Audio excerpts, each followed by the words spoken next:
And he still has as strong a will, as strong a desire to win as what he ever did. That's why he's here. I mean, if you're in the business, it's always there. Another good, solid job turned in tonight by Joe Ruttman in the Coca-Cola truck. And we're looking for Butch Miller here, who is now in third.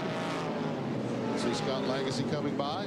There's Rick Corelli, Bill Sedgwick, and there's Butch Miller, and there is Mike Skinner, the number 3 truck. Of course, Miller running third, Skinner running fourth in the number 3. 2 laps to go now. Things are winding down here. Ron Hornaday looking for his 3rd win of the year. He gets the white flag this time by for Ron Hornaday in his Papa John's Pizza, Dale and Teresa Earnhardt NASCAR Chevy Super Truck. You see him moving up on Coach Jerry Glam. I'm going to put Jerry one more lap behind. He said, hey, Jerry, come on, I'll make this race just a little shorter for you here. Let me on by here. Yeah, and the truck he's catching there is pouring some smoke out. Yep, see a little smoker there. But Hornaday comes off the corner. Down the front straightaway he comes. Smooth sailing in the checkered flag for Ron Hornaday. 3rd time this year.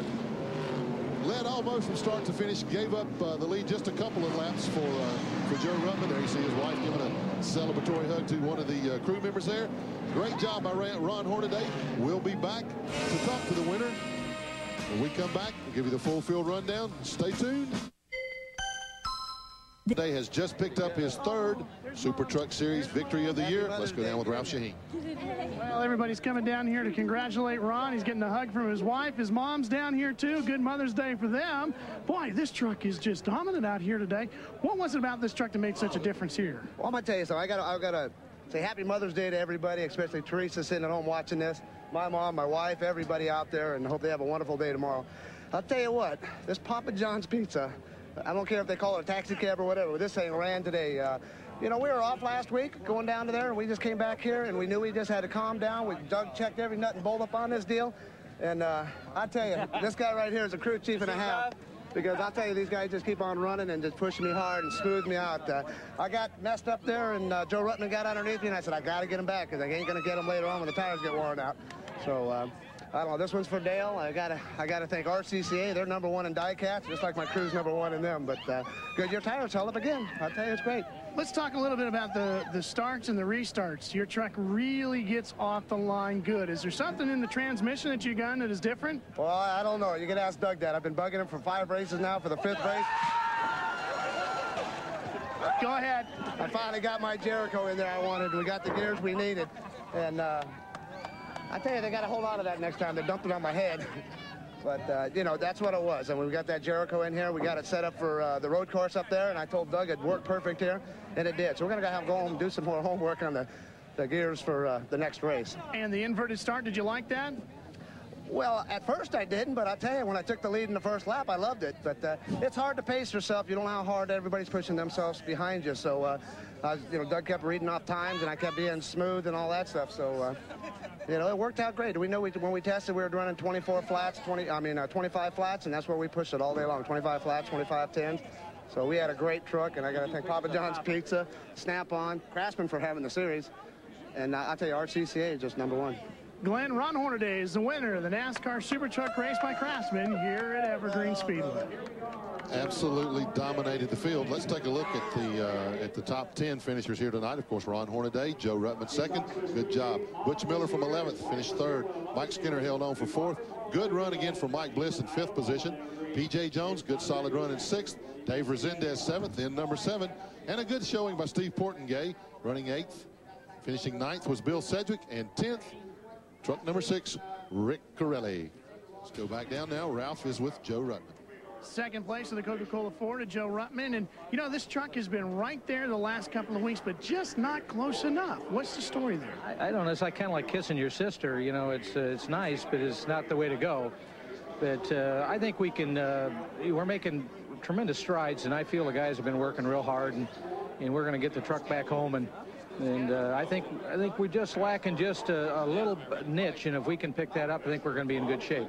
You had told me before the race that you had picked up a couple of tenths, and Sammy Houston has told us that you guys have dialed in a little bit better on your suspension. Is it the suspension area that's the key for you, or do you need a little bit more motor now to match up with that? No, it's not the engine. I'd like to complain about the engine, but that's not the problem. We just got to get it hooked up. Ralph, may I take this time to wish my mother, I call her Granny. Hi, Granny.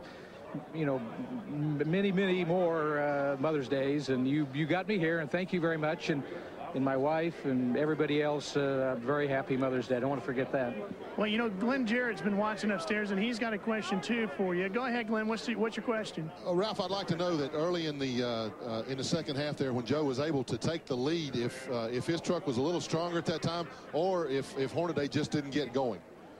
Glenn was observing, when you took the lead early on, was your truck just stronger than Hornaday's, or did he just get a better jump, or not as good a jump, or what was the story there? Well, I think initially, you know, we thought at the end of the first segment, we felt we really had a better truck. And when the 275 and the 16 got wrestling, you know, you say, well, I don't want to get up in there, and 3 makes a lot bigger crash than 2. So on the restart, when I got by him, I thought that he wouldn't wrestle real hard, and I knew if we run too hard early that we'd run off of tires, and that's, as you could see, he had the same problem we did. You know, he was pushing real bad, and so were we. So that's a sign of maybe overrunning the tires a little earlier than we needed to. So maybe had he run off the tires 5 laps quicker, Glenn, maybe we could have done something with him. There you go, Glenn. Okay, thanks, Ralph.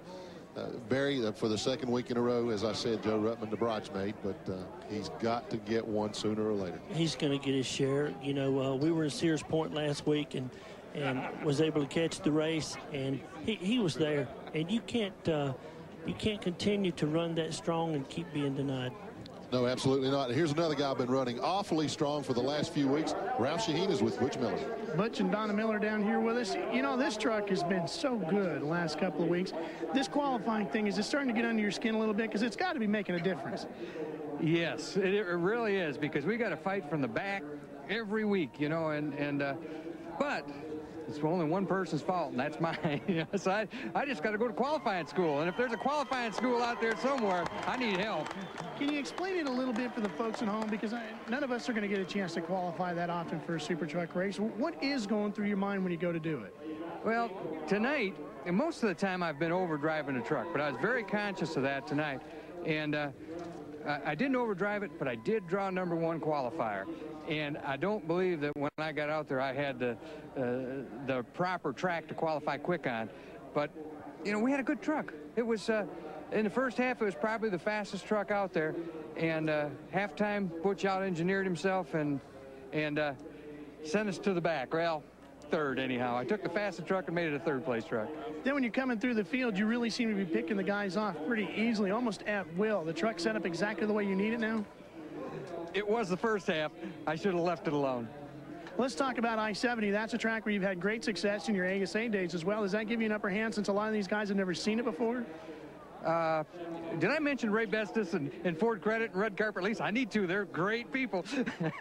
What was the question? I-70. You're going there and you've had good success there. Is that going to give you an advantage maybe with your qualifying now, help you? Well, it should. It's a fairly a normal racetrack, so that there's no trick ins and outs that you have to know to qualify there. So it's going to help. We're going to start up farther, or I'm going to get fired. That I-70 race, Glenn, will be seen live on TNN. The post-race activities continue here at the Evergreen Speedway in Monroe, Washington. There you see Ron Hornaday getting got a victory wreath around him. And I'm told that he's got a telephone call from his truck owner, Dale Earnhardt. You see one of his crew guys there. That's Doug Richard. Yeah, that's Doug Richard, the crew chief, talking to him, and Doug's telling him what Dale said. So Earnhardt wasting no time in congratulating his driver, Ron Hornaday, on a great job, and what a job it was. Absolutely covered the field. So now he's telling the crowd what Earnhardt's telling him. That's a nice touch. Okay, let's go back to the pits with Ralph Shaheen. Well, Ron Esau, you did a great job filling in for Kenny Schrader tonight. I believe a 9th place finish for you. Pretty good debut in a super truck. How tough was it for you to get acclimated to Schrader's truck? Well, Kenny's got the truck really working good. It was more me getting acclimated to it. I wasn't used to the radial tires. The last time I ran radial tires was at Richmond, Virginia in 1990. And I've been spoiled running these little tour cars with the Vice Plies. And I want to thank AC Delco and Kenny Schrader and Timmy and everybody for giving me the opportunity to run. It was fun. Well, now you've been doing a lot of tutoring for Walker Evans. Are we going to see you back here driving one of these instead of tutoring? I hope so. We've got a guy named Ray Miller in San Jose that's trying to put a truck team together, and so I took on the job of helping Walker Evans just to learn about what's going on. And I just happened to be here helping Walker, and Timmy and I ran with Kenny down in Australia and finished third behind Kenny and Terry Labonte down in Australia. And Timmy knew I would take care of the equipment, and we did a good job of that. I guess it helps to be able to fit into Roger's suit too, huh? Oh yeah. Ron Esau finishing up here in one of Kenny Schrader's own driving suits, borrowed from one of the crew members, and it looks like maybe, Glenn, is a future super truck racing for Ron Esau. Well, Ron Esau certainly is a talented and capable driver. I've talked to him a couple of times myself, Ralph, and he definitely wants to run in this series. Here we go with a full field rundown. Once again, there is the top 10. Ron Hornaday, the definitive winner here tonight. Joe Ruttman, another great run, second place. See on down through the top 10 there. Here is 11 through 20. Bob Strait, Steve Portengay, John Kinder, Scott Lagacy, Bill Sedgwick, Troy Beebe, Jerry Glanville in 17th, Sammy Swindell in 18th, Toby Butler, hometown favorite, had a bad night, finishes 19th, and Kerry Teague rounds out the top 20. 21st, the Dodge of Bob Keselowski. 22nd, Gary Heron, former crew chief on this truck, now driving it. 23rd was Jack Sprague. That'll hurt him into points. Dennis Woolridge finishes 24th, filling in for Stan Fox. You saw the rest of the guys. There is Ron Hornaday's wife, congratulating the crew chief after Ron's victory. Another good show here tonight. Barry, thanks for being with me. I enjoyed it, Glenn. I'd like to say be home tomorrow, Mom. Happy Mother's Day. I got another mother back home. It's an important day to her, and we'll see you then. Happy Mother's Day, everybody. I'm Glenn Jarrett for Barry Dodson, Ralph Shaheen. Thanks for joining us.